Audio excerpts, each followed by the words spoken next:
Welcome, everyone. Today is a special bonus episode. Micah is stuck inside with his family, so it's just me today, and I'm going through Micah's hit new book, Dino Duties, where we teach kids about responsibility, and we go through the whole story arc of it. It's a little tongue-in-cheek, but it's a fun little short episode, so hope you guys enjoy it.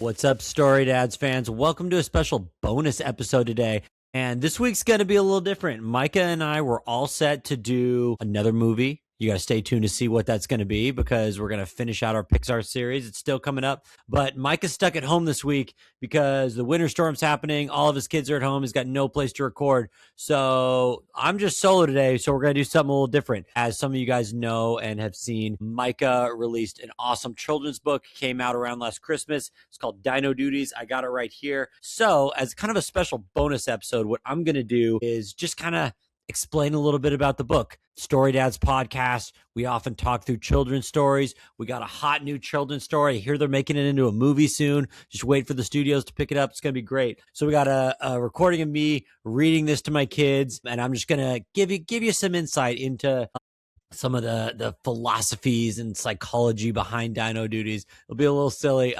Hopefully it'll be fun. So enjoy this bonus episode. And if you haven't already, go check out Micah's book, Dino Duties. It's great. It teaches your kids great themes, which you'll hear about in a second. Yeah, so welcome. So Dino Duties. This book is, what's it about? It's all about teaching your kids responsibility, teaching them autonomy, how to manage things. It's a story about a kid looking to get up in the morning and get himself ready and recognizing he's got to take responsibility for things is really what's at the heart of it. So the book starts out with this kid, Danny, and he wakes up. He's having uneasy dreams. Something's clearly on his mind, and he wakes up and he's turned into a dinosaur. And the first thing he does is he has a little bit of an anxiety attack as he starts wondering, like, what's going to happen to him? Is his parents going to freak out? He's worried about breakfast. He's worried about all these things. And this is really what happens to us when there's something unknown that we're stuck with. He's confronted with something's different about himself and it's unknown. He doesn't know what to do with this. He doesn't know how things are going to go. And he starts worrying. He starts thinking about how are people going to respond to him? Is he going to be able to show up the way he needs to? Are his parents going to believe about this crazy transformation that's happened? So imaginative kid, he's worried. He's working through his anxiety, right? His parents are busy. He's got a little sister at home. They're preoccupied with things. And so this is and this is true for like a lot of oldest sons. I see with my oldest that when his little brothers are getting all the attention, the pressure's on him to feel like he's got to grow up quicker. He's got to figure out how he's got to manage. And you get a little glimpse into that with the story here of what Danny's actually going through. So the first thing he does is he starts to try to figure out how he's going to pull one over on his parents, how he's going to convince them that he's not this horrific dinosaur. He looks for a disguise. He looks to cover up his infirmities. He looks to pretend that everything's fine when deep down he knows it's not. And I think we all know what those reactions are like when, our that reaction we have to keep covered our deepest insecurities, to try to present an image like we're better than we actually are. There's a word I use a lot in my psychology work called image management. It's a phrase. And we get really good at managing our image. I want to present. So Danny wants to present an image to his parents that things are one way. And so he puts on this silly disguise. He pulls over a shirt and he just writes the words human boy on it. But he's not a boy. He's clearly a dinosaur. I mean, you can see from the illustrations, that's clearly what's happening. And then he realizes, he's totally destroyed his room in his dinosaur rage. And so he's worried. He's kind of got to put it back together, but he's not really taking it seriously. He's not doing a very good job of that. And so he throws the mess that he's made out of his bed just into a pile. He splashes some toothpaste in his mouth. And it's the difference that happens when you really want to deal with something in your life that is a problem and you put some time, you put focus, you figure out a plan to actually deal with it, or you just put half-hearted efforts towards it. The Cain and Abel story, God doesn't accept Cain's sacrifice. And there's this idea that part of the reason is Cain is not giving his full sacrifice, not giving his best. He's only giving half measures to it. It's kind of the idea of what Dan is doing here. If we only show up halfway, there's this idea. Again, I work with some clients. It's called first order change versus second order change. A first order change is when you're trying to make some big change in your life and you're just gonna adjust some things around the edges. I'm worried about my health. I need to get in shape. And so I just, I switched to diet soda rather than regular soda. And that's just going to help me out. You made a change. That's called a first order change, where you're only going to do something simple like that, versus I really get serious about it. And I recognize I need to get an exercise plan. I need to shift my diet around completely, make a more like systemic change. We call that a second order change. So Danny starts by trying to make a first order change here. And of course he realizes it's not going to work and it's a total mess. His parents aren't going to fall for this. And so then, and this is really the turning point, Micah, he always talks about, in any good story, it kind of changes on a dime about halfway through. And that's where we're at in Dino Duties at this point, where he realizes me just trying to skate by is not going to be enough. And he feels convicted and he embraces the idea of taking on responsibility for himself. And so he takes on his dino duties.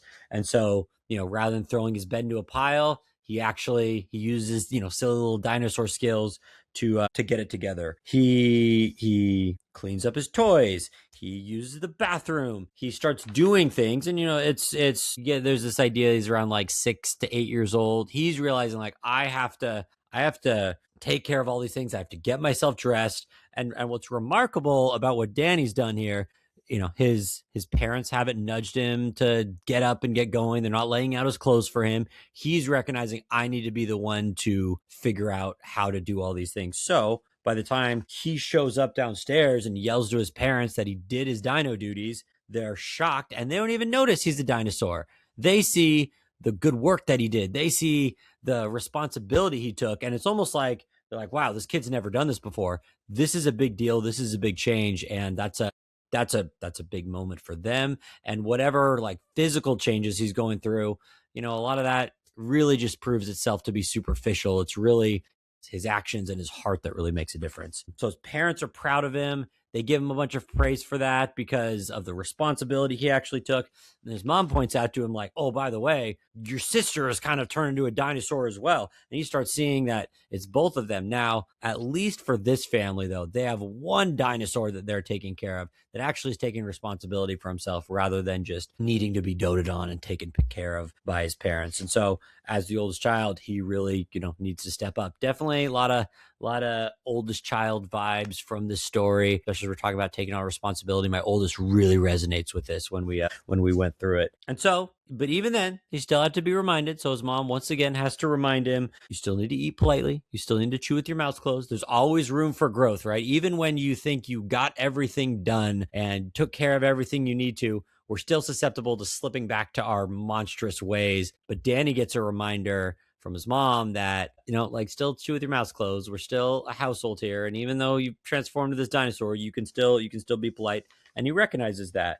One of my favorite illustrations in this whole thing, when Danny realizes he saved the day, the shot of him as he's getting ready to get in the car. We alluded to this in our Jurassic Park episode. It's got the picture of him in the rearview mirror with the objects in mirror closer than they appear. Splice that in with the famous dinosaur chasing the car scene from Jurassic Park. It's a very clever homage, and Micah's so good at that. Subtle, but very beautiful Easter egg there. And so then as they're leaving the comfort of their house and going out in the world, Danny realizes hey, what other duties, what other responsibility do I need to take on as he steps into school? So the end of the story goes from just learning responsibility in the cozy little comfortable domain of his house, and now he's going out into the larger world. He's going out into school where his journey of learning and growth and responsibilities continues on, as it's the things he's learned and mastered at home. He still has a lifetime of work ahead of him as he's stepping into another day at school. So short, sweet, simple story, great bedtime story for your kids to tease them up in the morning, to take responsibility, to manage like their morning routine as they get ready to go, and in kinds of fun ways has actually helped our kids out in the morning, just kind of reminding them. The illustrations are awesome, as you guys can see. Like all the good stuff we talk about, like there's so much good stuff packed in here. So hope you guys have enjoyed this and can give you some insight into how to look at the stories you're telling your kids, even a simple storybook like Dino Duties, in some deeper ways here. So hope you've enjoyed this, and this holds you guys over until next week when we're back with I think we'll probably be back with Finding Nemo, which we're bumping to next week. So thanks everyone, and yeah. That was StoryDads Solo Eric with Dino Duties. Hope you guys enjoyed it. Quick reminder to like, comment, subscribe, read a review, or write a review, and let us know what you think. Let us know if there's any upcoming episodes that we've not yet done, movies we not yet covered that you would love to see. If you haven't already, go pick up a copy of Dino Duties. We'll have it linked in the show notes here. It's on Amazon, all the bookstore places. Real fun book for your kids. And yeah, go pick it up if you haven't already. So thanks, everyone.